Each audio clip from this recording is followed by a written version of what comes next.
হচ্ছে পুরো নাথুলা পাসের ভিউ। এত বরফ পড়ছে, আমাদেরকে আর যেতে দিল না। আমরা একদম উপরে উঠতে পারলাম না, সিঁড়ির সামনে গিয়ে দাঁড়া ফেরত চলে এলাম। প্রচন্ড বরফ পড়ছে আর মারাত্মক ঠান্ডা। বলছে যে হয়তো ল্যান্ডস্লাইডের সম্ভাবনা থাকতে পারে, তো আপনারা তাড়াতাড়ি নিচে চলে যান। তো আমরা গাড়ির সামনে চলে এসেছি, বাকিদের অপেক্ষা করছি এবার তাড়াতাড়ি নামতে পারি। এবার এখান থেকে নেমে আবার বাবা মন্দির যাবো, তারপর ছাঙ্গু লেক দেখে তারপর হোটেল যাবো। চলো আস্তে আস্তে বেরোই।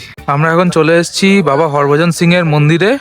নাথুলা পাস থেকে চলে এলাম, কারণ নাথুলা পাসে ঢুকতে পারলাম না, তাই এখানে এখন এলাম। এটার হাইট হচ্ছে 13,123 ফিট। আর যা শুনেছি এইখানে অনেক অলৌকিক ঘটনা আছে। বাবা হরভজন সিং এখনো সীমান্ত পাহারা দেন। এই অলৌকিক ঘটনাটা এখনো প্রচলিত আছে। যাই হোক, এই মন্দির, এই বাঁদিকে মন্দির আর ডান দিকে হচ্ছে বিভিন্ন খাবারের জায়গা। দেখো চারদিকটা কি সুন্দর দেখতে, তোমাদেরকে একটু ঘুরিয়ে দেখাই চলো। সিকিমের নাথুলা পাসের কাছে 13,123 ফুট উচ্চতায় অবস্থিত বাবা মন্দির ভারতীয় সেনা জওয়ান বাবা হরভজন সিং এর স্মৃতির উদ্দেশ্যে নির্মিত একটি পবিত্র স্থান। 1968 সালে কর্তব্যরত অবস্থায় শহীদ হওয়ায় এই জওয়ানকে কেন্দ্র করে বহু অলৌকিক কাহিনী প্রচলিত। এখানে বিশ্বাস করা হয় যে তার আত্মা আজও সীমান্ত পাহারা দিচ্ছে। এই স্থান গ্যাংটক থেকে প্রায় 52 কিমি দূরে ছাঙ্গু লেক ও নাথুলা পাসের কাছে অবস্থিত। জনশ্রুতি অনুযায়ী স্থানীয় লোকেরা ও সেনারা বিশ্বাস করেন যে আজও বাবা হরভজন সিং তার আত্মিক শক্তি দিয়ে সীমান্ত রক্ষা করেন। এমনকি ভারত ও চীনের পতাকা বৈঠকের সময় তার জন্য একটি খালি চেয়ার রাখা হয়। এবং এই কথাটি যে সত্যি সেটা আমরা জানতে পারি এই মন্দিরেরই দেখাশোনায় থাকা এক জওয়ানের মুখ থেকে।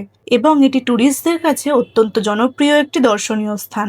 এই জায়গাটি ঘুরে দেখার জন্য গ্যাংটক থেকে পারমিট করাতে হয়। মন্দির দর্শন করে প্রসাদ গ্রহণ করে আমরা চলে এসেছিলাম মন্দিরের অপোজিটের ক্যাফেতে। কত করে নিল? 30 টাকা পার পিস। 60 টাকার এখানে আরো অনেক কিছু খাবার আছে। ক্যাফে খেতে পারো, এখন মনে হয় বন্ধ হয়ে গেছে, তাই আর কিছু পেলাম না। আর এইখানে ছোট্ট করে একটা সিটিং অ্যারেঞ্জমেন্ট আছে। ক্যাফেটেরিয়ার পাশেই রয়েছে গিফট শপ, সেখান থেকে আপনারা কিছু কেনাকাটিও করতে পারেন নিজের কাছে স্মৃতি হিসেবে রাখার জন্য বা অন্য কাউকে গিফট দেওয়ার জন্য। বাবা মন্দিরের বাইরেই এটি ছিল পার্কিং এরিয়া, আর এর ঠিক অপোজিটেই পাহাড়ের ঠিক কোল জুড়েই রয়েছে শিব ঠাকুরের ছোট্ট একটি অপূর্ব মূর্তি, আর তার পাশেই রয়েছে সুন্দর এক পাহাড়ি ঝর্ণা। এই দুই মিলে জায়গাটির গুরুত্ব যেন আরো বাড়িয়ে তুলেছে। বাবা মন্দিরের পর এবার আমাদের গন্তব্য হলো ছাঙ্গু লেক, আর আমরা সেই দিকেই যাত্রা শুরু করলাম।